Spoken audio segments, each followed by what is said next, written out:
apa? Oh, tahu dong. Nah, menurut Kusrini tahun 2015, transgenik adalah suatu produk bioteknologi melalui teknik rekayasa genetik.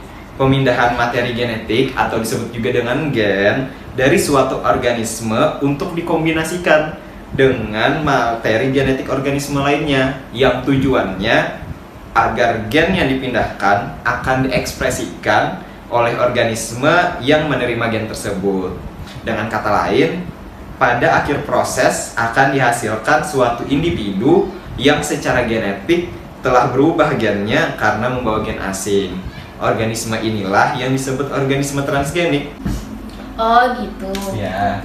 Terus tujuan dari transgenik pada hewan ini apa ya? Nah, jadi tujuannya gini. Nah, teman-teman, jadi tujuan dari transgenik hewan ini yaitu untuk perbaikan mutu genetik. Nah, perbaikan mutu genetik ini bermanfaat untuk meningkatkan produksi dan produktivitas hewan. Biasanya transgenik pada hewan ini dilakukan pada hewan ternak atau hewan pangan. Contohnya bisa pada hewan aquaculture, yaitu hewan ikan. Nah, penggunaan ikan dalam penelitian transgenesis ini lebih menguntungkan loh daripada mamalia, karena hewan ikan itu memproduksi gamet lebih banyak dan penanganan gametnya itu lebih gampang. Nah, keunggulan ikan hasil rekayasa ini antara lain yaitu pertumbuhannya cepat, tahan terhadap serangan penyakit, dan tahan terhadap lingkungan yang cukup ekstrim. Jadi gitu teman-teman.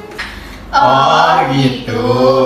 Terus gimana sih cara buat hewan transgenik itu? Nah, untuk menghasilkan hewan transgenik itu melalui 3 cara, yaitu untuk menghasilkan hewan transgenik itu melalui 3 cara. Yang pertama ada metode mikroinjeksi. Nah, metode mikroinjeksi adalah penggunaan mikropipet kaca untuk menyuntikkan zat cair pada tingkat mikroskopik atau garis batas makroskopik. Mikroinjeksi ini dilakukan dengan cara melakukan injeksi secara langsung. Nah, gen yang terpilih diambil dari spesies yang sama ataupun berbeda yang kemudian dimasukkan ke dalam pronukleus ovum yang telah dibuahi. Nah, adapun kelebihan dan kekurangannya. Untuk kelebihannya yaitu jumlah telur relatif banyak, kemudian embrio ikan dapat dipelihara tanpa suplemen. Untuk kekurangannya yaitu sel telur harus bisa ditangani sehingga keberhasilannya sangat didukung oleh keahlian operator. Selanjutnya ada metode elektroforesis. Nah, metode elektroforesis merupakan metode pemisahan untuk partikel biomolekul bermuatan apabila berada di dalam media yang diberi arus ataupun medan listrik. Adapun sel tersebut disuspensikan dalam larutan DNA. Larutan ini akan masuk ke dalam sel melalui lubang yang telah dibentuk.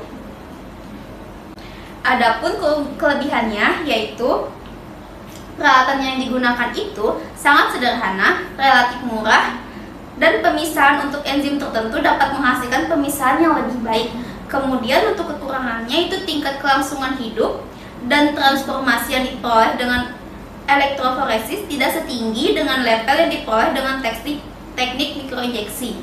Selanjutnya ada metode alternatif. Nah, metode alternatif itu dikembangkan oleh Burns dan teman-temannya pada tahun 1993, di mana menggunakan bantuan sebuah vektor yang dikenal dengan replication defective pathogenic retroviral, yang dimana ini merupakan salah satu elemen vektor untuk menginfeksi sel linus pada ikan. Nah, selanjutnya ada metode alternatif dengan bantuan sel yang dikenal sebagai cell mediated gain transfer. Teknik ini merupakan pengembangan